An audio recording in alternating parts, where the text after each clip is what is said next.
I always loved Get It Away by SSD, which is a song about cigarette smoke, but that one just musically just always was incredible to me. I always loved the song, even though it's not necessarily a straight edge anthem, and it's a really short song, but Stand Up by Minor Threat was always one of my favorite songs. Wow. Yeah, and I will say this about the whole Youth Crew thing. I think to this day, one of the greatest hardcore songs ever written is Expectations by Youth of Today. I put that in, for me, it's in the top 10 hardcore songs of all time. Just the song is about being young and you know, the older generations, including your parents and your teachers and everyone else, you know, projecting all this shit onto you and having these expectations. And it's so simple, but it's just like, get the fuck off my back, you know? Like, it's, what could resonate more with, you know, a guy in his late teens who still doesn't know what the fuck he wants to do with his life?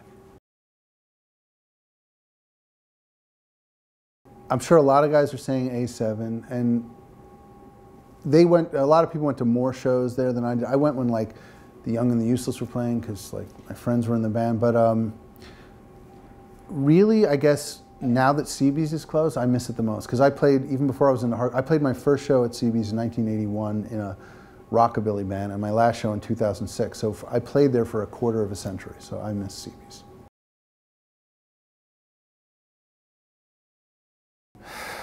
That's tough because it's between Jimmy Gestapo and Niels. Remember the artist? There was something about, he was so rangy and like long, and those like the Shady Hades, those guys. It's a tie for me between Jimmy and Niels.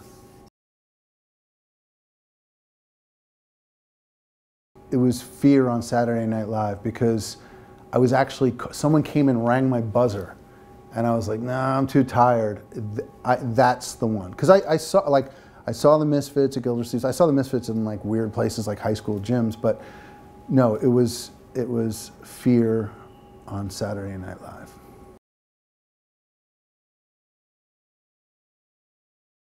I do remember a Cro-Mag show at the Rock Hotel, and I'm not sure if it's one of the shows they played with Motorhead. I don't remember what. I think it was either right before or right when they finally had an album out, you know, because we had all been like wearing out that demo tape.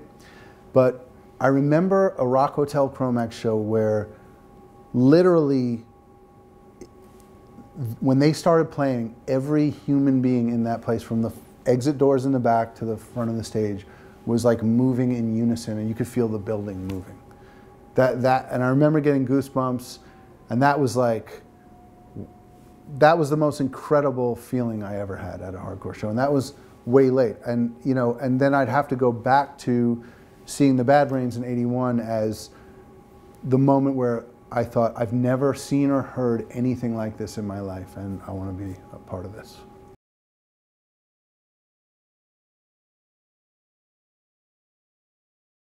Maybe Vinny Stigma. I mean, like you could make like a multi-part documentary just on Stigma. I mean, he's such a raconteur and such a funny guy.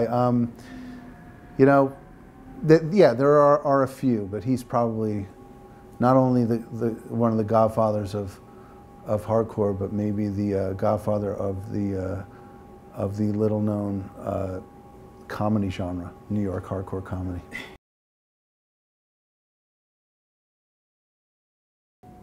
Earl, Mackie, Petey Hines.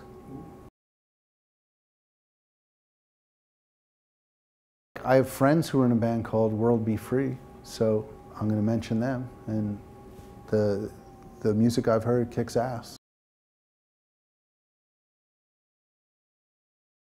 Hardcore is in flux like anything else. Matter cannot be created nor destroyed. Hardcore is absolutely not what it was.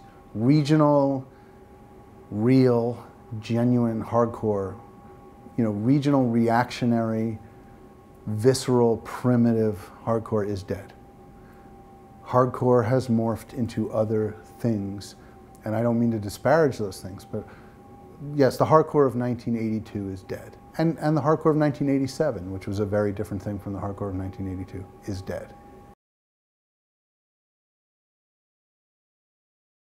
Cast off the temptation to immerse yourself in social media narcissism and pick up an actual bound paper book every once in a while.